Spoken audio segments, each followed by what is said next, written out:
जय हिंद मेरे प्यारे साथियों, आप सभी का स्वागत है आज की T20 सीरीज की दूसरी क्लास में। आज हम लोग सीखने वाले हैं जो आपका जो लक्ष्य है वो रेलवे के एग्जाम का भी T20 चल रहा है। कल की क्लास में आप लोगों ने बहुत अच्छा कमेंट किया, मुझे बहुत अच्छा लगा। आज की क्लास को पूरा पढ़िएगा। कमेंट जो भी करना है बाद में करिएगा, पहले पूरी क्लास को पढ़ लीजिए। बिना समय खराब किए चलते हैं क्वेश्चन की ओर। तो आज की दूसरी क्लास का पहला सवाल आपके सामने आरपीएफ एसआई 2024 का एक बहुत बेसिक सवाल। सवाल ये है, नेहा और काजल ने एक व्यवसाय शुरुआत किया। 4:9 के अनुपात में उन्होंने निवेश किया। कुल लाभ आपको दिया गया है, दोनों का अंतर पूछा है। बहुत बेसिक सवाल था। क्या करना था, कैसे करना था? उसने जैसे यहाँ पे क्वेश्चन में ये बोल दिया कि दोनों के प्रॉफिट का रेशियो 4:9 है, तो इन दोनों का एडिशन कितना हुआ? 13 हुआ। डिफरेंस कितना हुआ? 5 हुआ।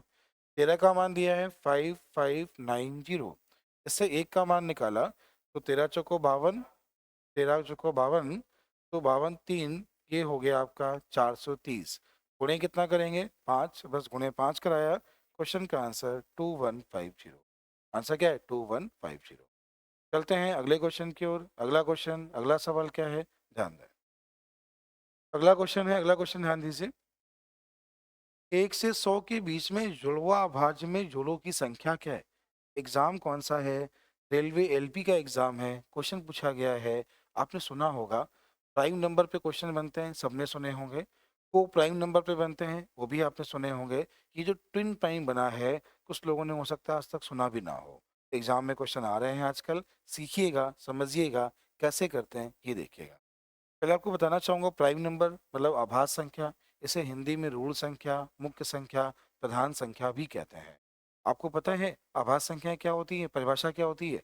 सही परिभाषा ये है, ऐसी संख्याएं जिनके दो फैक्टर हों, एक या स्वयं वो नंबर, ऐसे नंबर को प्राइम नंबर कहते हैं।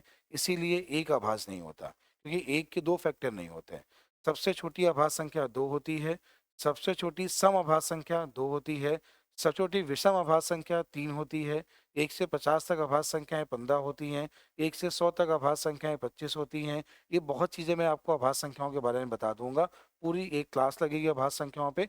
अभी हम लोग सीखने जा रहे हैं आभास संख्याएं कैसे लिखेंगे। ये आभास समझ में आ गया कि को प्राइम और ट्विन प्राइम क्या है, ये समझाने जा रहे हैं। पहले हम लोग बात करते हैं। एक बात होती है को प्राइम नंबर, इसे हिंदी में कहते हैं सह आभाज्य संख्या।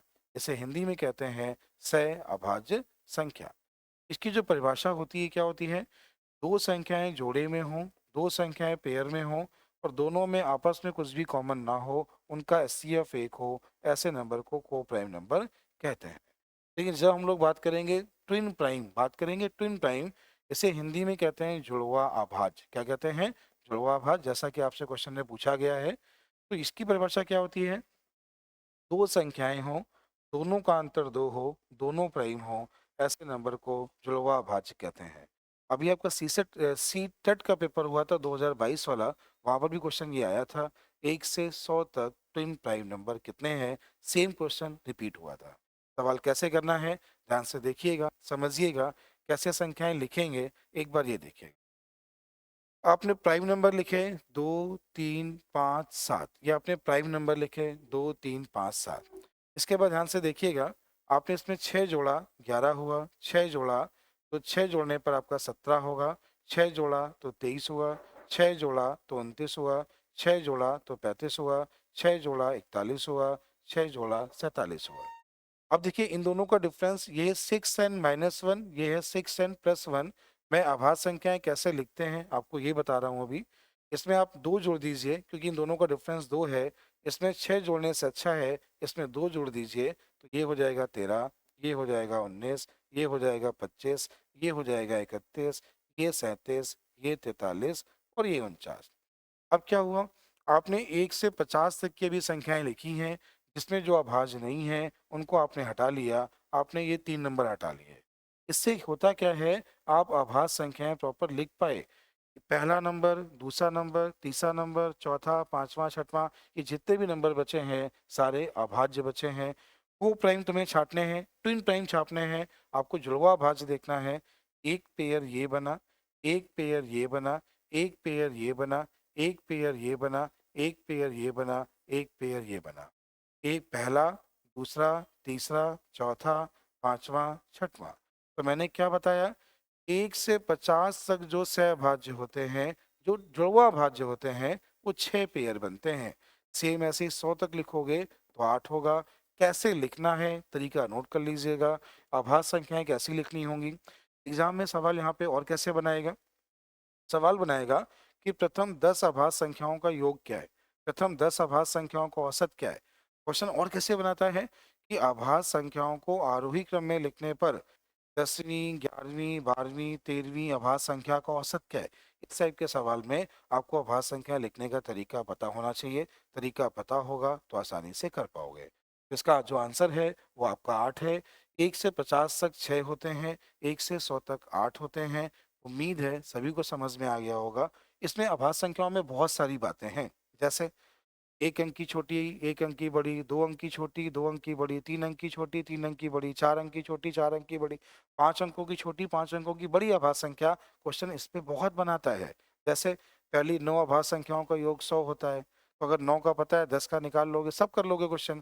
तो आभाज्य संख्याओं पे मैं पूरी क्लास ले लूंगा। बस आपको कमेंट करना होगा। क्या कमेंट करना होगा कि सर कुछ क्लासेस सर ऐसी ले लीजिए। तो ये आपको कमेंट करना होगा। जब तक आप कमेंट नहीं करोगे, देखो आपकी, जैसे कोई भी है, आपको जब भूख लगती है तो आप कहते हो ना सर हमें भूख लगी है, हमें चाहिए, या घर में कहते हो ना। तो वैसे ही आपको अगर कोई चीज़ नहीं आती है तो आपको कहना पड़ेगा। कहने का माध्यम क्या होगा, कमेंट में तुम्हें लिखना होगा कि सर प्राइम नंबर पे सर एक पूरी क्लास ले लीजिए, तो मैं आपको उसका स्पेशल वीडियो दे दूंगा, क्लास के अलावा दे दूंगा, प्राइम नंबर के बारे में पूरा समझा दूंगा। लेकिन कहना पड़ेगा, ठीक है। तो कमेंट करना पड़ेगा।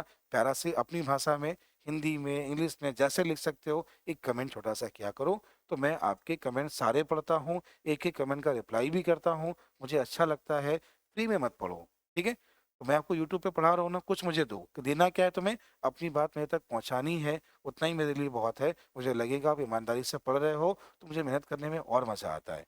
तो उम्मीद है ये बात समझ में आ गई होगी। बाकी आपका जैसा कमेंट होगा मैं आभास संख्याओं पे पूरा एक वीडियो बना दूंगा। चलते हैं अगले क्वेश्चन की ओर। अगला क्वेश्चन आपके सामने क्या है, कह रहा है समान ब्याज दर पर 2 वर्षों में साधारण ब्याज 60 रुपए है, चक्रवृद्धि ब्याज 66 रुपए है, मूलधन क्या है। आरपीएफ के पेपर है, अभी का पेपर है। देखो 2 वर्षों का एसआई दिया है, तो साधारण ब्याज हमेशा इक्वल होता है, आप लोग सब लोग ये बात जानते हैं। चक्रवृद्धि ब्याज 66 है, तो ये 6 रुपए बढ़ा।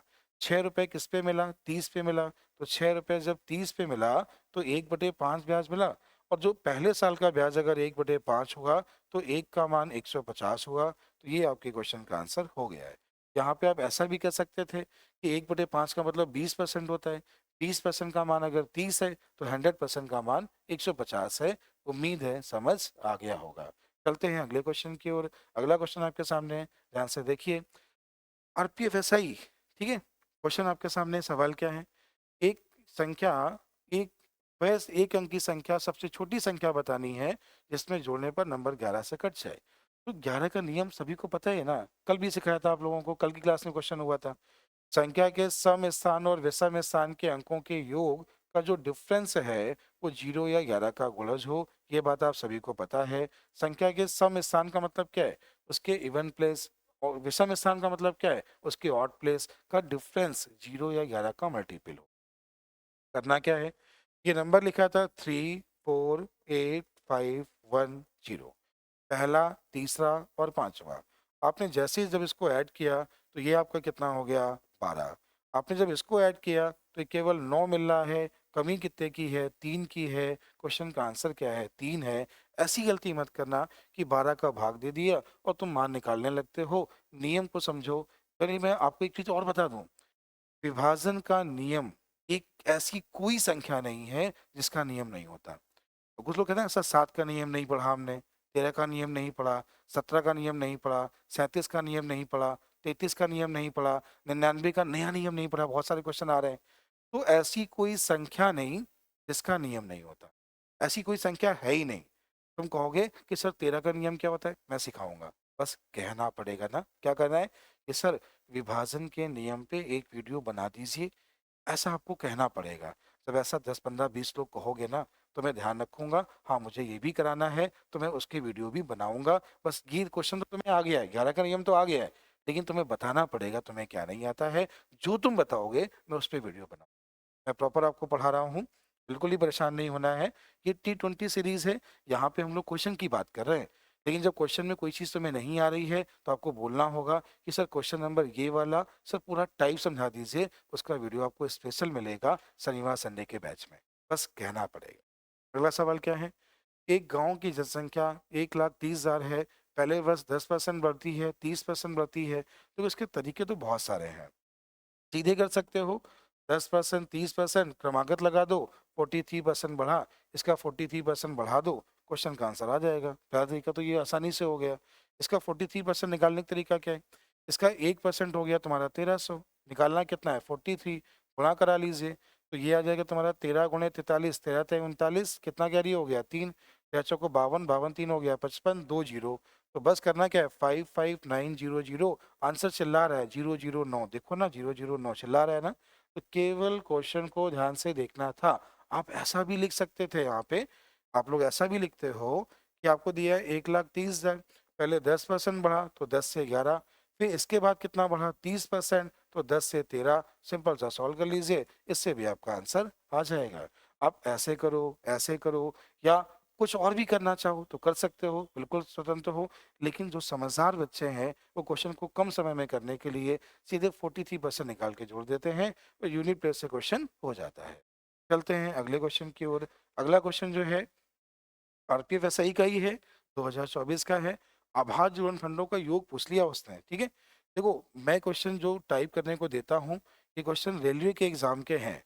अगर यहाँ कोई कभी कोई गड़बड़ हो जाए तो उस पर कोई क्लेम नहीं करना कि आरपीएफ एसआई का नहीं है सर, ठीक है। हो सकता है एक आध क्वेश्चन कभी ऐसा मिल जाए, लेकिन एग्जाम का आया हुआ है ये 100% है। मैं रेलवे आरपीएफ एसआई एएलपी और रेलवे ग्रुप डी के क्वेश्चन वो बोला है टाइप करने के लिए, सारे क्वेश्चन आपके सामने वही आ रहे हैं। आरपीएफएसआई के 15 पेपर जितने भी हैं, मैंने ये बोल रखा है कि आरपीएफएसआई के 15 पेपर की पूरी अरिथमेटिक के क्वेश्चन मुझे चाहिए, वो आपको 20 सीरीज में पूरे मिल जाएंगे, कतई परेशान नहीं होना। सारे नए क्वेश्चन हैं, कतई परेशान नहीं होना। अब ये क्वेश्चन आपके सामने क्या है? इसके प्राइम फैक्टर किया तो ये हो जाएगा 3 गुणे 3। 12 के फैक्टर क्या हो जाएंगे 2 गुणे 2 गुणे 3, ये 7 तो यही हो गया।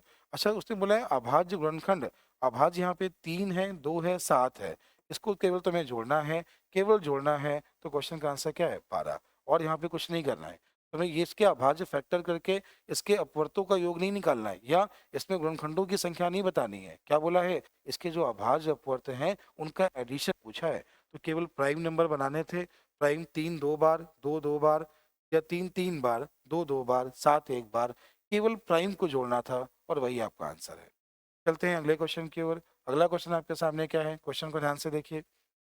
ये सवाल है, ये क्वेश्चन है, एक संख्या आपको दी गई है, या बोला गया है क्रमागत अभाज्य संख्याएं हैं, तो 3p+2q plus minus r plus s का मान क्या है। बेहतरीन सवाल है। तो देखिए 12600, अगर आप इसके फैक्टर करना चाहें तो आप इसको ऐसा लिख सकते हैं कि 126 इंटू 100 लिख सकते हैं। अच्छा बताइए, इसे आप 2 से अगर काट लें, केवल 2 से काट लें, तो ये हो जाएगा आपका 2, इसके बाद क्या हो जाएगा 63 हो जाएगा। यहाँ पे आप देखें 4 गुणे 25 हो जाएगा, 2 को एक साथ कर लें, 2 की पावर 3 हो गया। ये आपका लिखा है क्या है, ध्यान से देखिए, ये लिखा है 9 गुणे 7, तो आप यहाँ लिख सकते हैं 3 का स्क्वायर, ये 25 लिखा है 5 का स्क्वायर गुणे 7। ये बात आप सभी लोग समझ रहे होंगे, जिसके आप फैक्टर कर रहे हो तो ये बना है 2 की पावर 3, गुणे क्या बना है यहाँ पे 3 की पावर 2, गुणे में क्या आया है 5 की पावर 2, गुणे में क्या आया है 7 की पावर 1। आप जब इससे इसकी तुलना करा रहे हो ना, तो P का मान आ गया, Q का मान आ गया, R का मान आ गया, S का मान आ गया, सारे मान आ गए, तो क्वेश्चन का आंसर भी आ गया। यहाँ पे लिखा है 3P, P का मान 2 है, तो 3 गुणे 2 आपका 6 हुआ। 2Q, Q का मान यहाँ पे आपका 3 है, तो 3 दूनी कितना हुआ 6 हो गया। माइनस R की बात करते हैं, R का मान यहाँ पे 5 है, प्लस कितना है 7 है, इसमें से ये गया तो 1 मिला, 7 और 7 14 हुआ, सवाल का आंसर हो गया। उम्मीद है सभी को समझ में आया होगा। सवाल लगा कैसा? एक कमेंट, प्यारा सा कमेंट जरूर करना, कमेंट लाइक जरूर किया करो, मन हो तो शेयर भी कर दिया करो, क्योंकि मैं चाह रहा हूँ कि क्लास अगर अच्छी होगी तो पढ़ाने का मजा और अच्छा आएगा। मतलब अच्छी का मतलब क्या है, मैं इसमें आपसे फीस तो ले नहीं रहा हूँ ना, तो करना क्या है, कम से कम शेयर करना है क्लास को, ताकि क्लास पे अच्छे व्यू हों, अच्छे कमेंट हों, तो पढ़ाने और ऐसी और क्लास देने का मन होगा। अभी मैंने आपका वादा किया है 20 क्लास का, ये वादा बढ़ेगा तभी जब शेयर अच्छे होंगे, व्यू अच्छे होंगे और आपका एक प्यारा सा कमेंट अच्छा सा होगा, तो क्लासों की संख्या और बढ़ती जाएगी। अभी मैंने 20 क्लास का वादा किया है, 20 क्लास कंटिन्यू देखिए, आपके कमेंट, लाइक, शेयर बताएंगे कि क्लास को कितना और करना है। अगला सवाल ये है, ये सवाल तो बहुत बेसिक आ गया। 8 संख्याओं का औसत 20 है, पहले 5 का औसत 12 है। अच्छा बताओ, अगर 8 का औसत 20 है तो योग 160 हो गया। योग कितना हो गया? 160 हो गया। उनमें से 5 का औसत 12 है, 12 पंचे 60 हो गया। 160 में 60 चला गया तो बचा कितना? 100। नंबर कितने? 3। तो आंसर हो गया 33.33। आंसर क्या है? 33 8 संख्याओं का औसत 20 है तो यहाँ पे इसका एडिशन ये हो गया। उसने बोला है पहली 5 संख्याओं का औसत 12 है तो ये 60 हो गया। बचा कितना? 100 डिवाइड बाई 3। क्वेश्चन का आंसर आ गया। उम्मीद है आप सभी को समझ में भी आ गया होगा। बहुत बेसिक सवाल था। अगला है आपके सामने आज का क्वेश्चन नंबर 9। निम्नलिखित में से कौन सा जुड़वा भाज्य नहीं है? अभी आपने सीखा ना जुड़वा भाज्य क्या है? दोनों संख्याएं भाज्य हो, अंतर 2 का हो। अंतर 2 का तो सभी में है, लेकिन ये 19 सत्ते होता है ना 133, तो ये आपका क्या है? जुड़वा भाज्य नहीं है। ये आपका आंसर हो गया, क्योंकि ये नंबर प्राइम नंबर नहीं है। 133 एक प्राइम नंबर नहीं है। उम्मीद है आप सभी को समझ में आ गया। आज का क्वेश्चन नंबर 10 क्या है? एक व्यक्ति ने एक वस्तु को अंकित मूल्य पर पहले 3% छूट पर बेचा, फिर उतने ही समतुल्य पर एक और छूट देकर बेचा। तो देखो, पहले बार बोला है प्रतिशत, अगली बार बोला है उतनी ही छूट, और 2 बार डी मत करना, ये ध्यान रखना। 2 बार डी मत करना। पहले बोला है प्रतिशत में, फिर बोला है उतने ही रुपए। ये बात समझना। अच्छा, ये बताओ कि 700 रुपए पे इतना डिस्काउंट हुआ, डिस्काउंट तो 70 हुआ। तो अगर पहले हम लोग ये कर लें, इस पे 5% डिस्काउंट दिया, तो डिस्काउंट पहले तो 5 हो गया, तो 35 रुपए का डिस्काउंट हो गया। तो पहली बार 5% का डिस्काउंट है, अगली बार 35 रुपए का डिस्काउंट है। तो ये बात समझ में आ रही होगी। तो डी का मान कितना है? 5। क्यों? क्यों? 700 की चीज को 630 में बेच रहे हो, टोटल डिस्काउंट 70 है। पहला डिस्काउंट 5% का तो 35, अगला 35 का तो आ गया आपका 630। तो उम्मीद है ये वैल्यू समझ में आ रही होगी। कुछ कुछ के दिमाग में होगा कि सर अगर पहले 5 और अभी 5 कर लें तो 5 और 5 पता है आप लोगों को ना, ये 9.75% डिस्काउंट होता है। और यहाँ कितना है? 10 है। तो वहां पर डी और डी नहीं है, ध्यान रखना, वहां पर डी और डी नहीं है। पहले डी प्रतिशत है, फिर उतने रुपए है। ये क्वेश्चन में लैंग्वेज नहीं दी थी इसने। अगला क्वेश्चन आपके सामने है, सवाल ध्यान से देखिए। ये तो बच्चों वाला सवाल हो गया।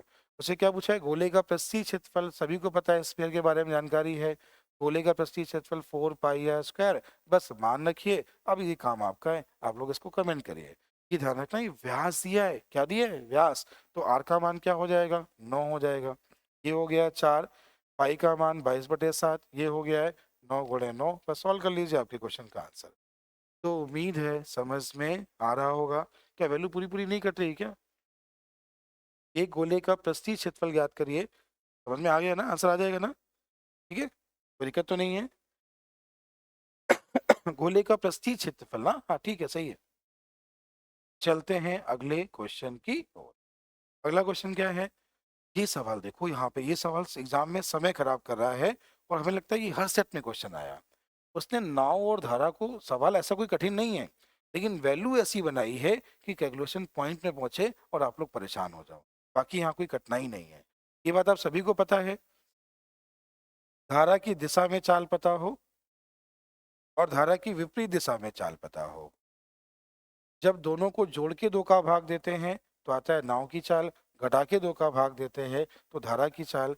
ये क्या आती है? शांत जल में नाव की चाल।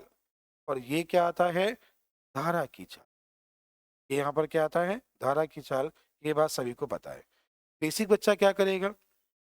424 डिवाइड बाई 48, 424 डिवाइड बाई 30, दोनों मान निकाल के दोनों का अंतर लेके घटा लेगा। दोनों वैल्यू पॉइंट पे आएंगी, फिर तुम परेशान हो गए। थोड़े समझदार हो अगर दिमाग चलता है। वैसे हमसे पढ़ रहे हो, मतलब थोड़े समझदार तो हो तुम हो। ये 48 है, ये 424 है। मान मत निकालो, दोनों के अंतर को 2 से भाग देना है। इस वैल्यू को इक्वल कर लो। यहाँ पे गुणे 5 कराने पे ये बन जाएगा कितना? 240। यहाँ पे गुणा 8 करा दो तो यहाँ पर गुणा 8 हो गया, यहाँ पर गुणा 5 हो गया। यहाँ तक ठीक है। अब ये बताओ, दोनों में 424 कॉमन आ गया, इन दोनों के अंतर की बात करते हैं तो ये 3 आ गया, बटे में कितना हुआ 240 हो गया, इससे इसको काटा तो 80 आ गया। तो बोलो ना, इससे काटा कितना आ गया, 80 आ गया। और जब 80 का तुम भाग दे रहे हो तो 5 पॉइंट कुछ आएगा, कितना आएगा। लेकिन एक चीज और, डिवाइड बाई 2 भी तो होगा, और 2 से काटने पर कितना मिलेगा, 212। अब 80 का भाग दो, भाग कितनी बार जाएगा। फिर से एक बार देखें, लगभग 2 पॉइंट कुछ आएगा। आर्टिक 24 होता है, आर्टिक 24 होता है तो 2 पॉइंट कुछ आएगा। एक ही ऑप्शन था जो आंसर था। इस तरह आप एग्जाम में समय बचा सकते थे। और ये वाला क्वेश्चन 15 पेपर में हर सेट में एक सवाल है। एक क्वेश्चन अभी और ऐसा मिलेगा, आपको समझाऊंगा, कतई परेशान मत होना, बस क्वेश्चन को ध्यान से देखना। अगला सवाल एक ऐसे भी आपको आगे और मिलेगा। एक लंबवृत्तीय शंकु और इकाइयों का रेशियो 4:3 है, उनके आधार की त्रिज्याओं का अनुपात 7:3 है, बेलन का आयतन 810 है, तो सम का आयतन क्या है, ऐसा उसने पूछा। बेलन का आयतन दिया है, सम का आयतन आपसे पूछा है। देखो ध्यान देना, पहले हम लोग बात कर रहे हैं लंबवृत्तीय सम की बात कर रहे हैं, बाद में हम लोग बात कर रहे हैं बेलन की बात कर रहे हैं, दोनों के आयतन की बात कर रहे हैं। इसका आयतन 1/3 पाई आर स्क्वायर एच होता है, इसका आयतन पाई आर स्क्वायर एच होता है, पाई कॉमन वैल्यू होगी। अब इसके बाद क्या हुआ, 1/3 हो गया। अगर हम लोग आर की बात करते हैं, एक मिनट ध्यान देना, ये ऊंचाई का रेशियो है, तो ऊंचाई मतलब ये एक बार होगा, ऊंचाई एक बार होगी। लेकिन जब आर की बात कर रहे हैं तो ये यहाँ पे 7 × 7 2 बार होगा। ये ध्यान देना कि ऊंचाई क्या है और ऊंचाई क्या है और रेडियस क्या है, कई बार यहाँ पे जल्दबाजी कर जाते हैं हम लोग। आगे इसके बाद इसने क्या बोला है, दूसरे में अगर हम बात करें तो ये ऊंचाई कितनी है, 3 है, और रेडियस की बात करें तो ये 3 × 3 है। इसका मान तुम्हें 810 दिया है, ये वाला मान पूछा है। एक बार ध्यान से देखो, ये 3 की पावर 4 लिखा है, जो कि 81 होता है। 81 का मान 810 है, तो एक का मान तो 10 आ गया। अगर ऊपर वाली तुम वैल्यू देखो तो ऊपर क्या लिखा हुआ है, ये लिखा है 49 कितना 4, ये कितना हुआ 36, कितना हुआ 196 × 10, आंसर क्या है। देखो, इसका मान अगर ये हुआ तो एक का मान 10 हुआ, एक का मान 10 हुआ तो इसका मान निकाला तो 1960। तो सवाल कठिन नहीं था। यहाँ पे ये वाला नियम फेल हो गया क्या, 11 का मल्टीपल हो 7 का मल्टीपल हो, तो कई बार सवाल एग्जामिनर आजकल समझदार हो रहा है, ध्यान रखना। हमेशा वो नियम काम नहीं आएंगे। आप एसआई के लेवल पे आ रहे हो ना, वो केवल जीडी के एग्जाम में काम आता है, पुलिस के एग्जाम में काम आता है, हर जगह काम नहीं आएगा। समझदार बनना पड़ेगा, कॉन्सेप्ट सीखने पड़ेंगे। चलें अगले क्वेश्चन की ओर, चलें अगले क्वेश्चन की ओर। अगला क्वेश्चन आपके सामने क्या है, अगले क्वेश्चन को बहुत ध्यान से देखिए और समझिए। ये वही सवाल आ गया जो अभी आप लोगों ने किया। आज का क्वेश्चन नंबर 14, विशाल नाव से 285 किलोमीटर की दूरी धारा की विपरीत दिशा में 45 घंटे में जाता है और धारा के विपरीत 18 घंटे में तय करता है, धारा की चाल। बताओ, विशाल दूरी तय कर रहा है, हमको बताना पड़ रहा है। सवाल को बहुत ध्यान से देखो, समझो, कैसे करना है ये सीखो। देखो पहले देखो धारा की चाल, ये देखो, हिंदी पे ध्यान मत देना, टाइपिंग वाला मेरा बहुत ज़्यादा पढ़ा लिखा है, तो परेशान नहीं होना, गलतियां हो जाती हैं, परेशान नहीं होना। तो ये धारा है, समझ लो धारा है, मैथ पढ़ा रहे हैं, परेशान नहीं होना। बच्चे को यहीं पे देखने लगे सर आप तो गलत पढ़ा रहे हो, तो ध्यान देना। 285 किलोमीटर 45 घंटे में बोला, 285 किलोमीटर 18 घंटे में बोला। दोनों के अंतर को, दोनों के अंतर को 2 से भाग देना। ये तो सीखा आप लोगों ने ना, क्या सीखा, धारा की दिशा में चाल पता हो, धारा की विपरीत दिशा में चाल पता हो, दोनों को घटा के 2 का भाग तो नाव की चाल, जोड़ के 2 का भाग तो धारा की चाल। ये बात सभी ने सीखी ना। तो धारा की चाल बोली है दोनों को घटा के 2 का भाग। अच्छा ही बताओ, ये घटाना थोड़ा मुश्किल लग रहा है ना, इसको इक्वल कर लो, यहाँ पे गुणे 2 करा लो, यहाँ पे गुणे 5 करा लो, तो वैल्यू आसान नहीं हो गई। अब क्या करना है, 285 कॉमन आ गया, 5 में 2 गया, कितना बचा 3, बटे में कितना है 90, इससे घाटा 30। देखना, ध्यान से देखना। और इसके बाद क्या करना है, 2 का भाग, तो बटे में कितना आ गया 60, वैल्यू होगी 5 से कम। ध्यान से देखो क्या आएगा, 5 से कम। अरे देखो ना, 285/60 है ना, तो वैल्यू क्या है 5 से, जय माता दी, हो गया। क्या समझ नहीं आया, इस तरह एग्जाम में समझदार बनो। अगर तुमने सवाल को ऐसा किया है तो तुम बहुत स्मार्ट हो, अगर नहीं किया है कम से कम एक प्यारा सा कमेंट करो, क्या सर कुछ नया सीखने को मिल रहा है, मिल रहा है या नहीं मिल रहा है, तो कहने में क्या जाता है, कमेंट तो किया करो। मुझे अच्छा लगता है कि मैं तुम्हें कुछ नया सिखा रहा हूँ, तो बस थोड़ा सा कमेंट जरूर किया करो आप लोग। चलते हैं अगले क्वेश्चन की ओर। अगला सवाल आपके सामने, देखिए क्या सवाल है। एक खोखले गोलाकार खोल है ये, 6 ग्राम प्रति सेंटीमीटर घनत्व वाली धातु को बनाया जाता है। इसकी आंतरिक त्रिज्या 2 और 4 है, तो गोले का भार, मतलब ये बॉल जैसा है, गोला मतलब क्या है, बॉल वाला है, उसका बाहरी और अंदर का दिया गया है, तो हमें उसका घनत्व निकालना है, वेट निकालना है। अच्छा बताओ, गोले का आयतन 4/3 पाई आर क्यूब होता है। अच्छा यहाँ पे हो जाएगा R1³ माइनस R2³। ऐसा क्यों हो जाएगा, ये 4/3 हो गया, ये हो गया आपका पाई का मान 22/7। एक बार ध्यान से देखो कि 4 और 2 लिखा है, तो 4 का क्यूब हुआ 64, 2 का क्यूब हुआ 8, तो ये आ गया 56। इसे काटा कितना आ गया, 8 आ गया। क्या ये बात यहाँ तक सब लोग ठीक हो ना, बोलो यहाँ तक सभी लोग ठीक हो ना? यहाँ तक समझ में आ रहा है, कोई दिक्कत तो नहीं किसी को? ठीक है, 4/3 पाई एकदम सही है, R³ एकदम सही है।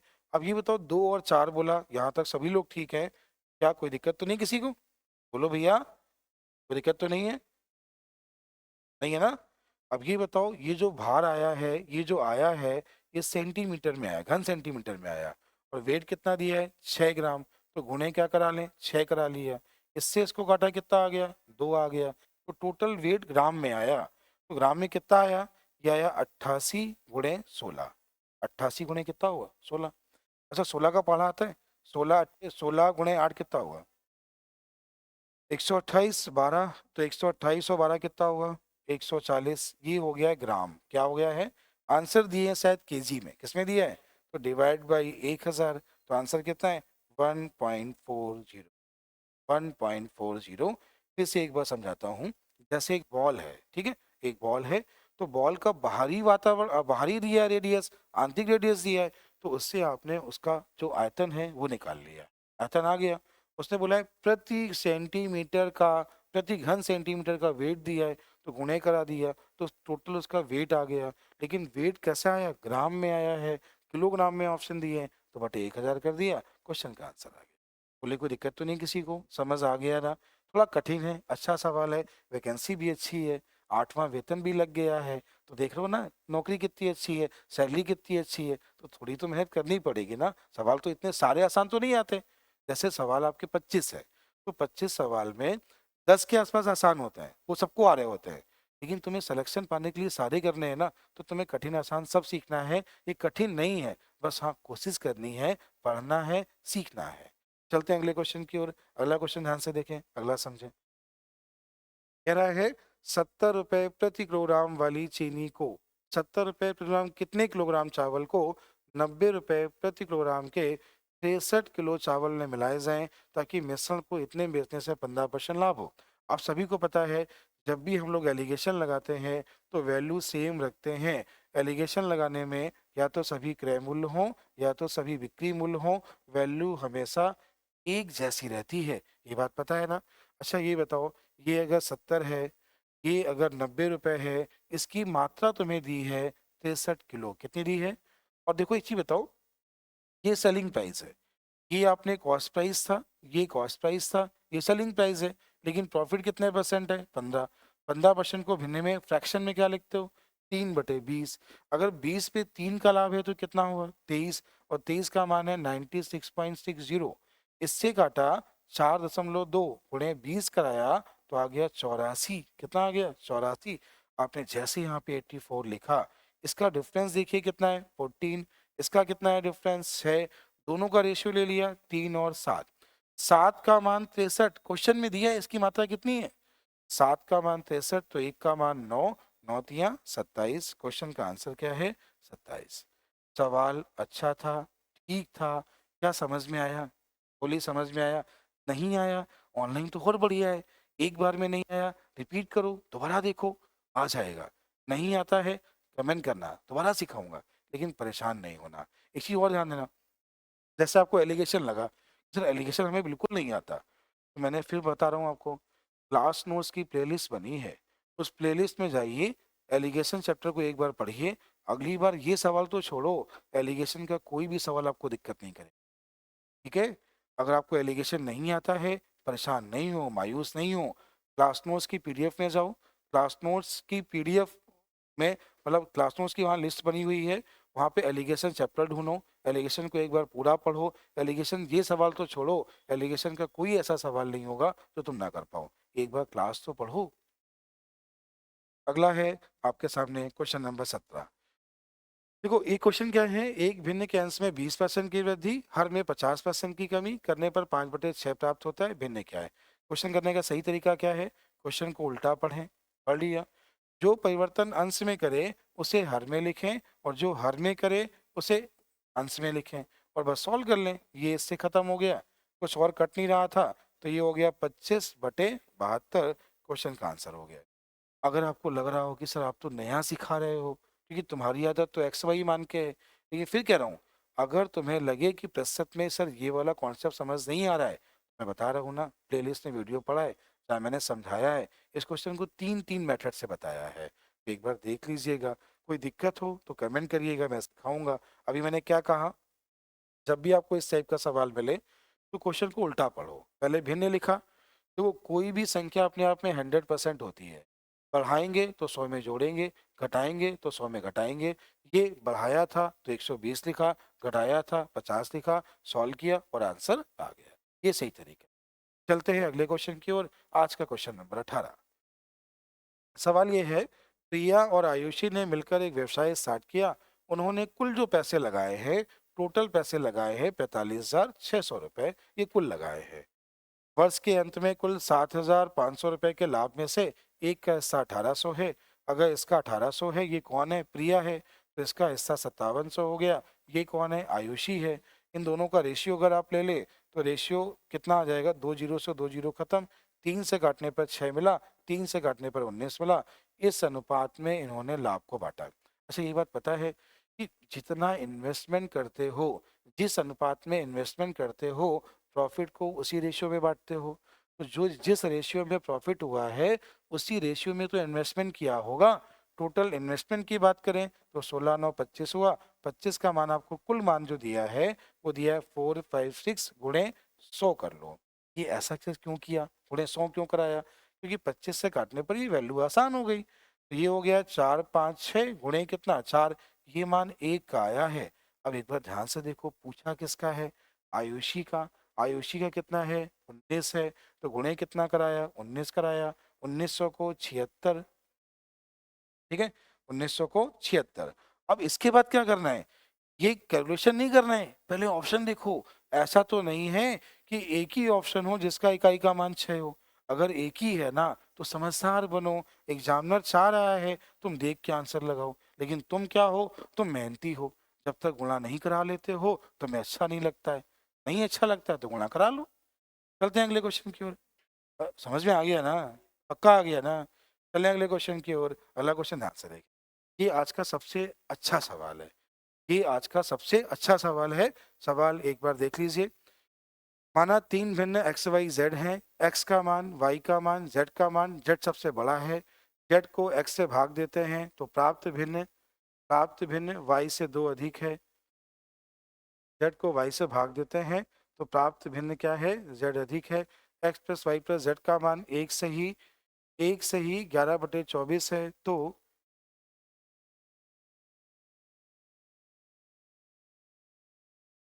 सवाल में टाइपिंग एरर हो गई। इस क्वेश्चन में क्या है, टाइपिंग एरर हो गई है। ये जो मान है तीनों का योग दिया है, से 7/4 अधिक है, क्वेश्चन में टाइपिंग एरर है। ये लिखा तो प्राप्त होता है, प्राप्त होता है, एक भिन्न भी यहाँ पे गायब हो गई, ठीक है। तो परेशान ना हो, क्वेश्चन में टाइपिंग एरर है। अगली बार जब अगले बैच में आऊंगा तो पहले क्वेश्चन की शुरुआत यहीं से करूँ, ठीक है। तो इस क्वेश्चन में क्या है, टाइपिंग एरर हो गई है, परेशान ना हो, जल्दबाजी में हो गया है। तो जो जो आपकी टॉप 20 को जाएगी ना, उसका जो पहला सवाल होगा वो यही वाला होगा, इसको सही करके बताऊंगा, ठीक है। परेशान नहीं होना, स्क्रीनशॉट ले लो, क्वेश्चन क्या हो गया, गलत टाइप हो गया। अगला क्वेश्चन आपके सामने क्या है, अगला क्वेश्चन ध्यान से देखिए। कह रहा है 2,000 रुपए पर 6.25% वार्षिक की दर से 14 फरवरी इतने से इतने अप्रैल की अवधि का साधारण ब्याज। देखो आपको एक चीज बता दूं, एसआई के पेपर में आया तो मैंने आपको बहुत बार सिखाया है, जब भी कभी दिनों में दिया जाए ना तो वहाँ कैलेंडर मत लगाना, ये मैथ है, रीजनिंग नहीं, समझदार बनना। देखना, जब भी कभी समय की बात करेगा 99% 73 का मल्टीपल देगा, कतई परेशान होना ही नहीं। 73 का मल्टीपल देगा, क्यों? क्योंकि 3 साल में दिन होते हैं 365, और 73 का मल्टीपल देगा तो 1/5, 2/5, 3/5, 4/5, वो 73 का मल्टीपल ही देगा। अब ये बताओ, फरवरी से बात कर रहा है अप्रैल की, तो फरवरी मार्च अप्रैल 3 महीने, मतलब 73 दिन। कितने दिन? 73 दिन। और 73 दिन साल का कितना होता है? 1/5।